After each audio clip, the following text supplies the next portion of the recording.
Vamos agora de diagnóstico diferencial. Vocês falaram de oscilações bruscas, né, de um polo ao outro. Começar agora com a Cíntia, pois a Renata complementa. Cíntia, como diferenciar o transtorno borderline do ciclotímico e do bipolar? Uau, ótima pergunta, Júlio. Né, o principal que eu costumo dizer, né, que embora eu seja da terapia cognitiva comportamental, as técnicas que a gente utiliza junto ao psiquiatra tem o suporte da origem do que é esse transtorno, né? Então, assim, primeira questão, a intensidade, né? Porque o transtorno bipolar, que infelizmente pela psicofobia, algumas pessoas dizem, né? Nossa, acordou de bom humor e agora depois do almoço está de mau humor. Nossa, isso daí é um bipolar. Não, o bipolar não é dessa forma. São 2, 3 semanas no estado de mania, depois mais 2, 3 semanas na hipomania. Não é de um dia para o outro. Mas o borderline, sim. A instabilidade dele em um dia de 24 horas é muito grande. Por quê? Um sintoma, um sinal comportamental que a Renata trouxe, né? Esse vazio existencial. Um dos sintomas, né, dos diagnósticos, Júlio, é a questão da rejeição, né? As pessoas borderline, elas têm pavor, elas morrem de medo de serem abandonadas, de serem rejeitadas. Então, acordou feliz, né? Tô indo para o trabalho, tô indo para a faculdade, tá? Tô almoçando, tal. De repente já tinha combinado que depois do almoço ia tomar café da tarde com o pai, ia tomar café da tarde com a irmã. No meio do dia, 11 horas, recebe um WhatsApp, olha, foi mal, não vai dar, vou ter que desmarcar. Pronto, acabou o mundo. A pessoa ela se transforma, ela já fica mal. Então a instabilidade emocional do borderline, ela é constante. Ao contrário do bipolar que tem uma constância de semanas e até de meses.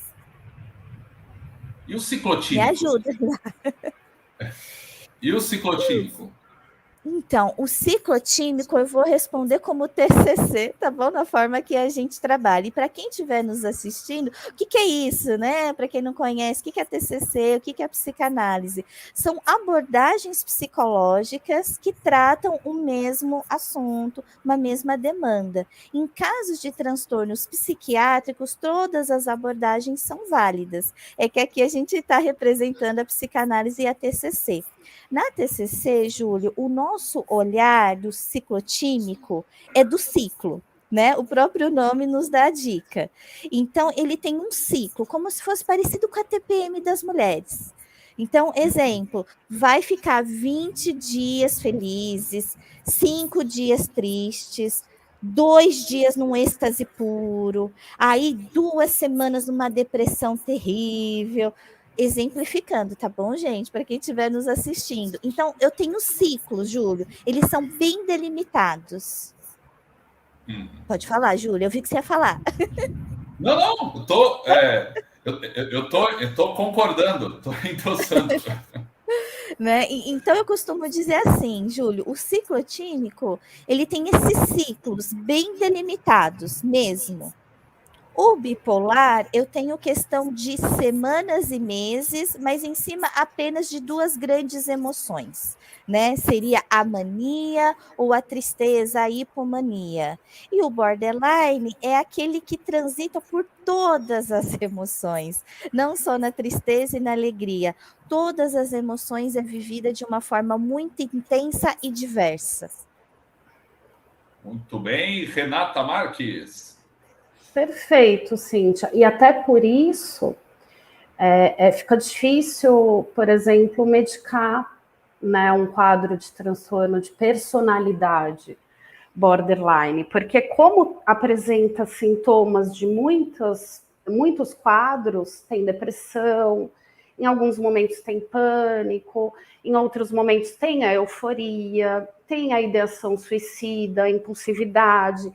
Então, assim, não existe um remédio que trate transtorno de personalidade borderline. Eu acredito que o tratamento se dê muito mais na clínica, nas nossas clínicas até, do que na medicação, porque assim, o medicamento ele é prescrito de acordo, claro que eu não vou me apropriar disso, porque sou psicóloga, mas é prescrito de acordo com a fase que esse sujeito vivencia. Então, bom, está em depressão, nesse momento vamos, então, prescrever um antidepressivo, ou apresenta muita oscilação de humor, como a Cíntia falou, né? Vai e volta no mesmo dia por várias vezes. Então, ok, talvez um remédio para humor, um estabilizador de humor, né? Enfim, então, por isso que é bem difícil. Não é uma coisa que acontece ao longo do desenvolvimento, assim, mais para adolescência. Ela se dá numa fase muito primitiva do desenvolvimento humano. Então, pode ter muitos sintomas de muitos quadros psiquiátricos. E por se dar numa fase do desenvolvimento humano muito primitiva, diferente do transtorno de humor, por exemplo, bipolar, né, Júlio, Cíntia, Daniel, que pode se desenvolver mais tardiamente, já existe um remédio específico, porque pode vir ocasionado por um trauma, um transtorno do estresse pós-traumático, por exemplo, que se diferencia de transtorno também de personalidade, porque foi um evento que levou a pessoa a desenvolver aqueles sintomas, um evento objetivo, sei lá, um assalto, um abuso agressivo, um abuso sexual, enfim. E aí ele é medicado para aquele quadro, o que não acontece nos transtornos de personalidade, porque é muito basal, é ali do início do desenvolvimento.